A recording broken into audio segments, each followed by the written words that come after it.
చార్ధామ్ యాత్ర మన భారతదేశంలో ఎంతో ముఖ్యమైన యాత్రలో ఒకటైన ఈ చార్ధామ్ యాత్ర చేయడానికి అయితే మన విజయవాడ నుండి నేనైతే బయలుదేరుతున్నాను.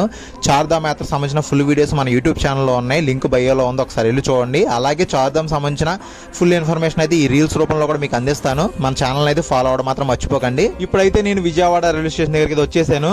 ఇక్కడ నుంచి మనకి ఎర్లీ మార్నింగ్ తమిళనాడు ఎక్స్ప్రెస్ ఉంది, ట్రైన్ నెంబర్ 12621. ఇది దీని టికెట్ ప్రైస్ ఎలా ఉంటుందంటే స్లీపర్ అయితే 750 రూపీస్ ఉంటుంది విజయవాడ నుంచి ఢిల్లీకి. అదే మీరు ఏసీలో అయితే థర్డ్ ఏసీ అయితే 1900 రూపీస్ ఛార్జ్ చేస్తారు. మీరు నార్త్ సైడ్ వెళ్ళేటప్పుడు మాక్సిమం ఏసీలోనే వెళ్ళండి. స్లీపర్లో అయితే చాలా ఇబ్బంది పడతారు. కొంచెం దూరం వచ్చిన తర్వాత ఈ ఊరి పేరు చూడండి, కోహ్లీ అంట. ఇది చూడగానే మన విరాట్ కోహ్లీ గుర్తొచ్చాడు. అబ్బా సూపర్ ఉంది. మనకి విజయవాడ నుంచి ఢిల్లీ చేరుకునేసరికి 26 to 27 అవర్స్ టైం పడుతుంది. మనం విజయవాడలో డే 1 లో ఎర్లీ మార్నింగ్ 4 o'clock స్టార్ట్ అయితే డే 2 లో ఎర్లీ మార్నింగ్ 6:30 కల్లా ఢిల్లీలో రీచ్ అవుతాము. మనం ప్రస్తుతానికి అయితే ఢిల్లీ వచ్చేసాం. డే 2 కి సంబంధించిన వీడియో అయితే నెక్స్ట్ వస్తుంది. మన ఛానల్ అయితే ఫాలో అవ్వండి, మంచి ఇన్ఫర్మేషన్ ఉంటుంది.